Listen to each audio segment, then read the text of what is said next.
Everyone, welcome to M for teaching. हाजिर हूँ आप सभी के सामने बहुत ही अमेजिंग आज की क्लास के साथ। तो जैसे कि आप लोगों को पता होगा, हिंदी लिटरेचर, हिंदी साहित्य को मैंने कंटिन्यू कर दिया है क्लासेस के थ्रू। सारी की सारी डिटेल्स आप लोगों को ऑलरेडी मैंने फर्स्ट क्लास में बता दी थी कि भाई कौन कौन से एग्जाम्स के लिए ये टॉपिक या ये सब्जेक्ट आप लोगों के लिए स्पेशल रहेगा और कौन कौन सी टीचिंग एग्जाम्स में सबसे ज्यादा इंपॉर्टेंस रहती है, ऑल टॉपिक्स की जो अपकमिंग टीचिंग एग्जाम्स में अवेलेबल हैं, और साथ के साथ नेट एग्जाम की प्रिपरेशन के लिए भी ये हेल्पफुल रहेगा। बस आप लोग एक बदतमीजी कर रहे हो कि आप लोग लाइक इट नहीं करते हो, क्लास देख लेते हो, लाइक इट नहीं होता, साथ के साथ सब्सक्राइब भी नहीं करते हो। तो भाई कर लीजिए सब्सक्राइब, क्योंकि अपकमिंग किसी भी क्लास का नोटिफिकेशन आप लोग मिस ना कर सकें। तो चलिए स्टार्ट करेंगे। तो भाई आज का टॉपिक बहुत ही इंटरेस्टिंग होने वाला है, क्योंकि आज के टॉपिक में हम जो हिंदी साहित्य है उनमें कौन कौन सी चीजों को हम पढ़ते हैं या कौन कौन सी चीजें शामिल होती हैं, या किस तरीके से हिंदी साहित्य में कौन कौन से विधाओं को एक तरीके से इंक्लूड किया गया है, शामिल किया गया है, सभी चीजों को डिटेल में समझेंगे। तो यहाँ पर मैंने आप लोगों के सामने शो भी कर दिया है कि भाई कौन कौन सी चीजें पूरे हिंदी साहित्य में इंक्लूडेड है। तो उसी के हिसाब से हम आगे बढ़ेंगे और उनको पहले एक संक्षेप में जान लेते हैं कि ये होते क्या है, ठीक है। उसके हिसाब से हम आगे जो टॉपिक्स रहेंगे उनको भी कवर करेंगे। तो स्टार्ट करेंगे। सबसे पहला पॉइंट है हमारे सामने निबंध। निबंध क्या होता है? तो भाई निबंध हम बचपन से ही कहीं ना कहीं पढ़ते हुए आए हैं, और अगर मैं बात करूं, निबंध हमारा थर्ड से लेकर थर्ड फोर्थ फिफ्थ क्लास से स्टार्ट हो जाता है एक तरीके से, पहले शॉर्ट में और फिर धीरे धीरे धीरे डिस्क्रिप्टिव टाइप में जो हमें क्लासेस में सिखाया जाता है, स्कूल लेवल में सिखाया जाता है। तो उस तरीके के जो निबंध है वही सेम चीज हिंदी साहित्य में है, ठीक है। कुछ अलग टॉपिक नहीं है, बट हिंदी साहित्य के हिसाब से जो निबंध है उन्हें कौन कौन से युगों के हिसाब से डिवाइड किया गया है, बांटा गया है, तो वो चीज हम इसमें थोड़ा सा डिटेल में भी जान लेंगे। तो निबंध होता क्या है? निबंध एक तरीके से विचारात्मक, व्याख्यात्मक और आलोचनात्मक लेखन होता है, जिसके अंदर विचार भी शामिल होते हैं। एक व्याख्यान यानी कि एक खुले तरीके से या खुलकर किसी टॉपिक के बारे में, किसी मतलब विषय के बारे में लिखा हुआ, और उसके साथ आलोचनात्मक चीजें भी होती हैं। आलोचनात्मक में जरूरी नहीं है कि उसके बारे में कुछ बुराइयां या उसके मतलब कि दोष ही हो, गुण और दोष दोनों को ही शामिल किया जाता है आलोचना में, ठीक है। तो ये सब चीजें या इन सब का एक मिक्सचर हमारा क्या कहलाता है? निबंध कहलाता है। तो हिंदी साहित्य के हिसाब से निबंध को चार युगों में शामिल किया गया, मतलब बांटा गया है। तो सबसे पहले जो निबंध की स्टार्टिंग हुई थी वो भारतेंदु युग से हुई थी, ठीक है। भारतेंदु युग हमारा 1873 से लेकर ये चला था हमारा 1900 तक, ठीक है। 1900 तक ये युग चला था। तो उसके अंतर्गत निबंध लिखे गए देश प्रेम के ऊपर, सुधार आंदोलन के ऊपर, राजनीति के ऊपर। और उस टाइम हमारे देश को आजादी नहीं मिली थी, तो उससे रिलेटेड भी बहुत सारे मतलब कि निबंध लिखे गए, जिसमें हर चीज शामिल थी। तो भारतेंदु हरिश्चंद्र जी ने भी बहुत सारे मतलब निबंध लिखे थे, उसके हिसाब से बहुत फेमस रहे हैं, ठीक है। जैसे अगर एक एग्जाम्पल मैं दूं यहाँ पर, भारत की दुर्दशा या भारत दुर्दशा, तो ये भी कहीं ना कहीं एक तरीके से आलोचनात्मक, व्याख्यात्मक और विचारात्मक कथन था, जो भारतेंदु जी द्वारा एक रचित रचना के हिसाब से आया था, ठीक है। और अगर एक और मैं बात करूं यहाँ पर प्रताप नारायण जी के बारे में, जो भारतेंदु युग से ही बिलोंग करते हैं, मतलब संबंध रखते हैं, तो प्रताप नारायण मिश्र जी ने भी समझदार की मौत है, ये एक टॉपिक लिया था इन्होंने, इसके ऊपर निबंध लिखा था। और दूसरा इन्होंने लिखा था जैसे एक तरीके से दांत के ऊपर भी इन्होंने, मतलब दांत में जो टॉपिक शामिल किए गए थे, जो विषय शामिल किए गए थे, माँ, परीक्षा, ऐसे बहुत सारे विषय लिए इन्होंने। किसने? प्रताप नारायण मिश्र जी ने, जो निबंध के तौर पर इन्होंने लिखे थे, ठीक है। तो ऐसे बहुत निबंधकार हैं जो अपने युग में मतलब फेमस रहे हैं, प्रसिद्ध रहे हैं। अब दूसरा आ जाता है हमारा द्विवेदी युग। द्विवेदी युग के हिसाब से ये जो युग था हमारा, ये 1900 से लेकर 1920 तक चला, ठीक है।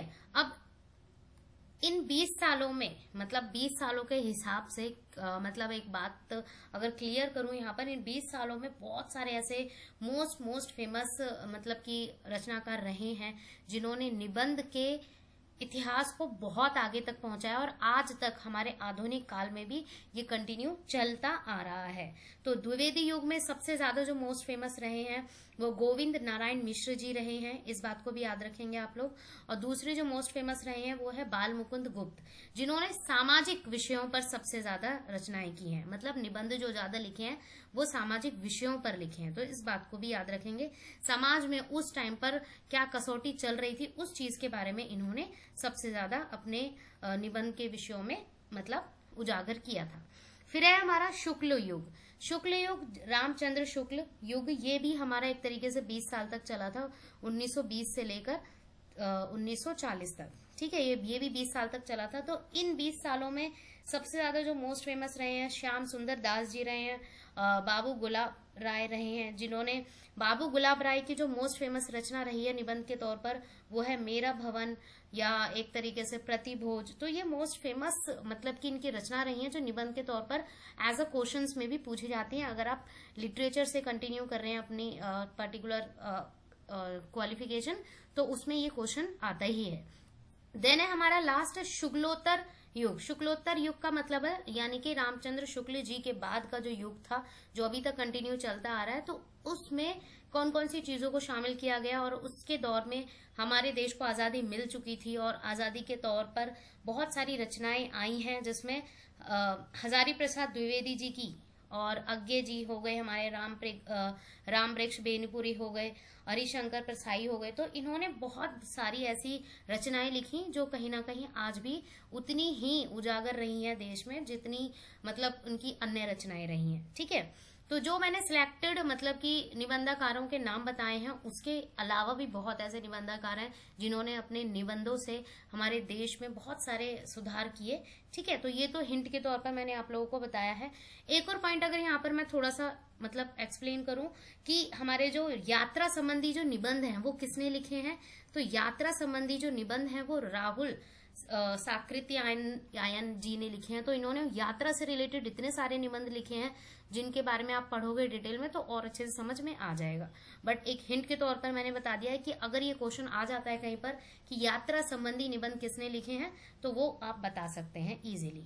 ठीक है, नेक्स्ट है हमारे सामने कहानी क्या होता है। कहानी तो ये हम तो बचपन से ही पढ़ते आ रहे हैं, बचपन से हम हमारी दादी नानी से भी हम कहीं ना कहीं ये चीज पूछते हुए आ रहे थे कहानियां।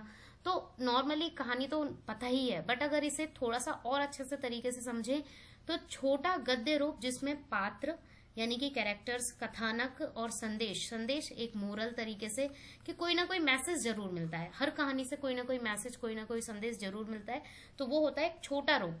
कहानी जैसे उपन्यास होता है, उपन्यास के बारे में भी हम आगे पढ़ेंगे।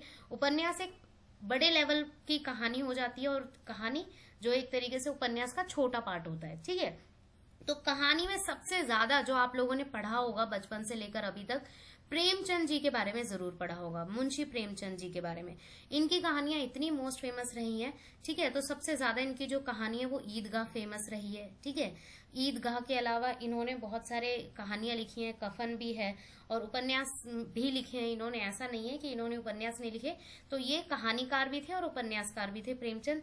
तो उसके हिसाब से कहानियों में आप ये चीज याद रखेंगे कि कहानी एक छोटा गद्य रूप होता है जिसमें पात्र, कथानक और कोई ना कोई संदेश, कोई ना कोई मोरल जरूर होता है। तो प्रेमचंद जी के अलावा हमारे आ जाते हैं जयशंकर प्रसाद, फणीश्वरनाथ रेणु और हरिशंकर प्रसाई। हरिशंकर प्रसाई की एक मोस्ट फेमस रचना मुझे याद आ गई जो अभी कुछ ही टाइम पहले मैंने देखी थी। बहुत ही हास्य व्यंग्य वाली कहानी कह सकते हैं आप लोग, भोला राम का जीव। आप लोगों ने पढ़ा होगा या नहीं पढ़ा होगा, आप लोग एक बार पढ़ के जरूर देखना। बहुत छोटी सी कहानी है बट इतनी इंटरेस्टिंग है, इतनी मतलब लास्ट में ना खुद ही मतलब हंसने वाली एक कहानी है भोला राम का जीव। ठीक है, तो ये भी एक तरीके से कहानी में ही आ जाती है और मोस्ट फेमस है। और अगर कोई भी कैंडिडेट बीए या एमए कर रहा है तो वहां पर ये जो भोला राम का जीव है तो ये कम से कम 10 से 12 मार्क्स के हिसाब से इसके ऊपर टिप्पणी पूछी जाती है कि भाई टिप्पणी लिखिए कि हुआ क्या था या क्या विशेषताओं को वर्णित कीजिए, कुछ इस तरीके से। तो ये हिंट के तौर पर बताया मैंने। ठीक है, नेक्स्ट चलते हैं उपन्यास। अभी मैंने जस्ट बताया कि भाई कहानी जो उपन्यास होती है, उपन्यास का एक छोटा पार्ट होता है। ठीक है, अब उपन्यास क्या होता है कि विस्तृत वर्णन, बहुत ही ज्यादा विस्तृत तरीके से किसी कहानी को अच्छे से समझाया गया हो। ठीक है, जैसे विस्तृत गद्य रचना जिसमें समाज, पात्रों और घटनाओं का चित्रण हो या घटनाओं को एक तरीके से चित्रित किया गया हो, तो वो हमारा उपन्यास के हिसाब से आएगा। तो मोस्ट फेमस यहाँ पर रचनाकार वही अगेन मैं बात करूंगी प्रेमचंद जी के बारे में। तो ये भी एक उपन्यासकार रहे हैं, बहुत ही आज भी सम्राट कहा जाता था इन्हें उपन्यास का, ठीक है। और इनकी जो मोस्ट फेमस रचना रही है गोदान, अगर आप लोगों ने नहीं पढ़ी है, गाय के ऊपर एक कहानी है ये, और ये बहुत बड़ी कहानी है, मतलब जिसे उपन्यास का रूप दिया गया है। तो इसमें गाय के ऊपर क्या मतलब समाज में क्या कुरीतियां चल रही हैं या उस हिसाब से इन्होंने वर्णित किया है इस गोदान को, ठीक है। तो वो पढ़ के देखना आप लोग। एक है गबन को भी इन्होंने काफी अच्छे तरीके से मतलब कि वर्णित किया है। उसके अलावा अगर मैं बात करूं आचार्य चतुरसेन शास्त्री के सोमनाथ भी एक रचना रही है, और जो किसके द्वारा लिखी गई है, आचार्य चतुरसेन शास्त्री के द्वारा, ठीक है। तो इन्होंने भी इस उपन्यास को बहुत ही अच्छे तरीके से वर्णित किया है। फणीश्वर नाथ रेणु जी की, ठीक है, फणीश्वर नाथ रेणु जी की रचना रही है एक तरीके से मैला आंचल। अगर आप लोग इसे पढ़ेंगे ना तो बहुत मतलब दलित लोगों से जुड़ी हुई है ये। तो वहां पर ये एक उपन्यास बहुत मतलब आप लोगों को स्टार्टिंग में तो समझ ही नहीं आएगा कि हो क्या रहा है इसमें, बट कम से कम 2 से 3 बार आप इस उपन्यास को अगर थोड़ा समझेंगे, डिटेल में जानेंगे ना, महसूस करेंगे अगर उस स्थिति को, तो आपको ये मतलब बहुत इंटरेस्टिंग उपन्यास लगेगा, ठीक है। और फिर अगर एक और बात करूं मैं धर्मवीर भारती जी की, इन्होंने भी उपन्यास में अपनी रचनाएं जैसे गुनाहों का देवता, सूरज का 7वां घोड़ा, तो ये भी बहुत फेमस रही हैं मतलब रचनाओं में, उपन्यास वाले रचनाओं में। तो ये हिंट के तौर पर, एग्जाम्पल के तौर पर मैंने यहाँ पर क्लियर किया है। होप सो आप लोगों को समझ आ ही रहा होगा, तो लाइक कर देना। नेक्स्ट चलते हैं रेखा चित्र। रेखा चित्र क्या होता है, किसी व्यक्ति के व्यक्तित्व यानी कि पर्सनैलिटी के भाई है क्या, वो इंसान है क्या, या उसके गुण दोष, उसकी जीवन शैली, उसका जीवन का जो मतलब रेगुलर जो रूटीन है उसको भी शामिल किया जाता है। उसके बारे में गद्य चित्रण यानी कि लिखित रूप से चित्रण करना, वो क्या कहलाता है, रेखा चित्र कहलाता है, ठीक है। तो अगर मैं बात करूं यहाँ पर मतलब सत्यपाल चुग जो मोस्ट फेमस यहाँ पर रेखा चित्र में सबसे ज्यादा इनको मतलब कि माना गया है, सत्यपाल चुग नाम याद रखेंगे आप लोग। कई बार ऐसा क्वेश्चन आ गया तो आप लोग बता सकते हैं। फिर है हमारा श्री राम वृक्ष बेनीपुरी, ये भी एक तरीके से मतलब कि कहीं ना कहीं फेमस रहे हैं अपने रेखा चित्रों में। तो अगर मैं बात करूं राम वृक्ष बेनीपुरी की, तो इन्होंने 2 सबसे ज्यादा मोस्ट फेमस रेखा चित्र लिखे थे। एक तो था हमारा भूले हुए चेहरे, और दूसरा था रेखा और रंग। तो इन्होंने मतलब कि किसी भी पर्टिकुलर एक व्यक्ति के बारे में नॉर्मली उसके व्यक्तित्व और जीवन शैली के बारे में ज्यादा इसमें वर्णित किया है। तो आप लोग इस हिसाब से रेखा चित्र को समझ जाएंगे, और कभी पढ़कर देखना तो आप लोगों को ये डिटेल में पता चल जाएगा कि रेखा चित्र एक्चुअल में होता क्या है। देन है हमारा आत्मकथा और जीवनी। इन दोनों को मैंने एक साथ इसलिए लिखा है क्योंकि दोनों में थोड़ा सा ही अंतर है। आत्मकथा क्या होता है कि लेखक द्वारा स्वयं के ऊपर, खुद के ऊपर लिखी हुई जीवनी या कहानी। अगर मैं अपने ऊपर एग्जाम्पल लिख रही हूँ या बता रही हूँ आप लोगों को, अपने ऊपर एक एग्जाम्पल देती हूँ, मैं अपने बारे में, अपने जीवन के बारे में, बचपन से लेकर अब तक क्या चीजें हुई, क्या किया, ये सब चीजें मैं लिख रही हूँ, तो वो एक तरीके से आत्मकथा के ऊपर आएगी। और जीवनी क्या होता है कि किसी अन्य व्यक्ति के जीवन का वर्णन करना। अगर मैं किसी अदर व्यक्ति के बारे में लिख रही हूँ तो वो जीवनी कहलाती है, ठीक है। और आत्मकथाओं में मैंने अभी मतलब फर्स्ट जो मैं बता रही थी आप लोगों को, जिसके अंदर हमने डिस्कस किया था एक तरीके से निबंध के बारे में, तो वहां पर मैंने यात्रा वृत्तांत के बारे में बताया था कि यात्राओं से रिलेटेड जो निबंध थे वो राहुल सांकृत्यायन जी ने मेरी जीवन यात्रा ये आत्मकथा लिखी थी इन्होंने, मेरी जीवन यात्रा, ठीक है। तो मेरी जीवन यात्रा ये राहुल जी की मोस्ट फेमस रही है। और अगर मैं बात करूं कि राहुल जी ने सबसे ज्यादा जो मतलब रचनाएं की हैं वो यात्राओं से रिलेटेड ही की हैं। घुमक्कड़पन, ये बहुत ज्यादा घूमते थे, पहाड़ी इलाकों में ज्यादा जाते थे, तो इससे जो इनकी चाहे कविताएं हो, चाहे इनके निबंध हो, चाहे इनकी कहानियां तो नहीं है इनकी, ठीक है, तो जितनी भी इन्होंने रचनाएं की हैं ज्यादातर यात्राओं से रिलेटेड है, ठीक है। तो यह सबसे मोस्ट इंपॉर्टेंट क्वेश्चन, कई बार ये रिपीटेड भी है टीजीटी एंड पीजीटी में, कि मेरी जीवन यात्रा किसकी लिखित आत्मकथा है, तो उसके हिसाब से आप लोग बता सकते हैं। और एक और एग्जाम्पल दूं, सुखदेव राज जी जिन्होंने ज्योति जगी, सुखदेव, ठीक है, इनकी एक रचना रही है हमारी ज्योति जगी, ये भी एक आत्मकथा है। और महात्मा गांधी जी की एक रचना जो आत्मकथा है वो है सत्य के प्रयोग, तो उसके हिसाब से भी आप लोग रिमाइंडर मतलब रख सकते हैं। देन है जीवनी के बारे में। जीवनी जो नॉर्मली मैंने बताया कि सबसे ज्यादा एक हिंट के तौर पर जो याद रहेगा आप लोगों को कि जीवनी किसी अदर व्यक्ति के ऊपर लिखना, जैसे अमृत राय जी। अमृत राय कौन है? अमृत राय जी एक तरीके से प्रेमचंद जी के पुत्र थे, ठीक है, प्रेमचंद जी के पुत्र थे। तो इन्होंने प्रेमचंद जी के बारे में इनके ऊपर एक मतलब इनके जीवन के ऊपर लिखी थी एक मतलब रचना की थी, और यानी कि जीवनी लिखी थी। और उस जीवनी का क्या नाम था?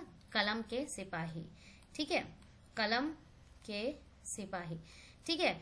और अगर मैं बात करूं मुंशी प्रेमचंद जी की जो पत्नी थी, इन्होंने भी प्रेमचंद जी के ऊपर मतलब कि लिखी थी रचना, और उस रचना का नाम था एक तरीके से प्रेमचंद जी घर में, ठीक है, प्रेमचंद जी घर में। तो उसके हिसाब से उन्होंने भी उनकी जीवनी के बारे में मतलब उनके जीवन के ऊपर लिखा प्रेमचंद जी के मतलब पत्नी ने। तो अब आप लोगों के लिए होमवर्क वाला क्वेश्चन ये है, मुंशी प्रेमचंद जी की पत्नी यानी कि उनकी वाइफ का नाम आप लोगों को कमेंट सेक्शन में बताना है, ठीक है। तो फर्स्ट क्वेश्चन है आप लोगों के लिए होमवर्क में। देखते हैं कौन कौन से कैंडिडेट्स बिल्कुल अच्छे से और ध्यान से समझ रहे हैं, पढ़ रहे हैं। देन चलते हैं संस्मरण और यात्रा वृतांत। तो संस्मरण को क्लियर करते हैं। संस्मरण होता क्या है?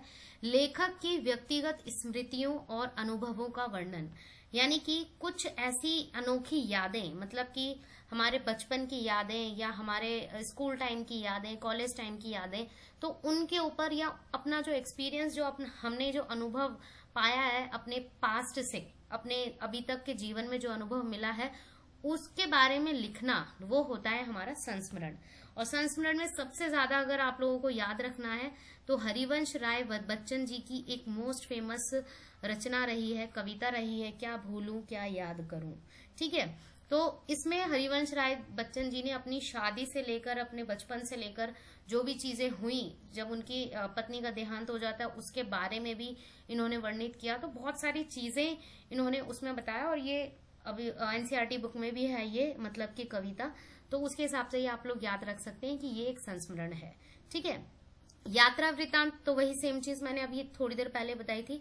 यात्रा वृतांत के लिए सबसे ज्यादा मोस्ट फेमस जो माने गए हैं वो राहुल सांकृत्यायन जी हैं, जिन्होंने निबंध भी लिखे हैं, जिन्होंने कविताएं भी लिखी हैं, और यात्रा संबंधी चीजों को इन्होंने ज्यादा मतलब कि लिखा है।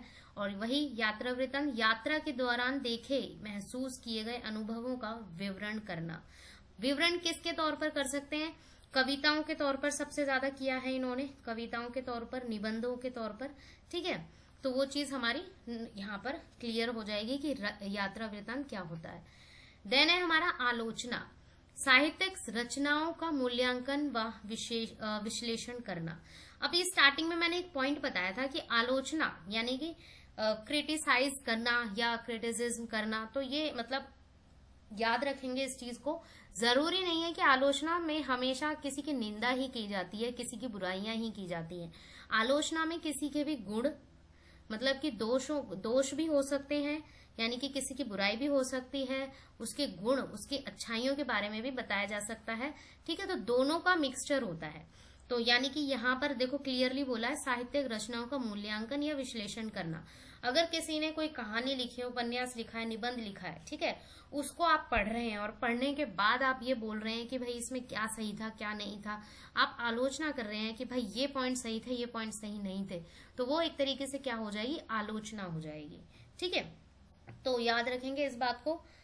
देन है हमारे सामने संवाद। संवाद का मतलब डिबेट, इंग्लिश में डिबेट कहते हैं, दो या अधिक पात्रों के बीच बातचीत के रूप में प्रस्तुति। तो ये बचपन में या अपने स्कूल टाइम पे, कॉलेज टाइम पे आप लोगों ने देखा होगा, डिबेट सेशन होता था, ठीक है। तो ये चीज भी आप लोग याद रखेंगे। देन अगर इससे थोड़ा एक्स्ट्रा हटकर मैं बताऊं, एक साक्षात्कार भी आ जाता है हिंदी में, साक्षात्कार, ठीक है, जिसे इंटरव्यू कहते हैं, और इंटरव्यू कहते हैं। और आज के टाइम पे इस इंटरव्यू को सोशल मीडिया के तौर पर अगर मैं बात करूं पॉडकास्ट का नाम दे दिया है। ठीक है, तो इसमें क्या होता है कि कोई पर्सन होता है वो दूसरे पर्सन को इनवाइट करता है और वहां पर उसके जीवन के बारे में जो भी उसने लक्ष्य हासिल किए हैं या जो भी उसने पाया है, अचीव किया है, चाहे जो भी उसके साथ घटित घटनाएं हैं, वो उन सब चीजों के बारे में एक तरीके से क्वेश्चन आंसर के थ्रू बातचीत होती है, तो उसे साक्षात्कार इंटरव्यू कहा जाता है। देन है हमारा 11 व्यंग्य। व्यंग्य क्या होता है? व्यंग्य एक तरीके से मैं बात करूं जहां पर समाज की विसंगतियों या समाज में हो रहे मतलब कि जो भी किसी भी समाज में मतलब नॉर्मली समाज में होने वाले बुराइयों, समाज की बुराइयों पर, समाज के जो मतलब कि पॉइंट हैं, जो समाज में होने वाले विषय हैं, उनके ऊपर बुराइयां मतलब हो रही हैं, बुराइयां हो रही हैं, तो बट वो बुराई तो हो रही है पर किस तौर पर हो रही है? हास्य तौर पर हो रही है, हास्य तौर पर। ठीक है, अब इसका एक एग्जाम्पल देकर मैं आप लोगों को समझाती हूँ। एक मतलब कि हरिशंकर प्रसाई की एक रचना है भोला राम का जीव। भोला राम का जीव, ठीक है। इसमें क्या होता है कि नॉर्मली हिंट पे मैं बता देती हूँ, इसमें जो भ्रष्टाचार सबसे ज्यादा दिखाया गया है कि कैसे हमारे मतलब कि भारत में भ्रष्ट लोग हैं और सरकार कितना भ्रष्ट मतलब कि भ्रष्टाचार के प्रति कोई मतलब जिसे हम कह सकते हैं कि विरोध नहीं कर रही है या कुछ भी मतलब कि कोई मतलब पहल नहीं कर रही है, उन सब चीजों को नहीं मतलब कि रोक पा रही है।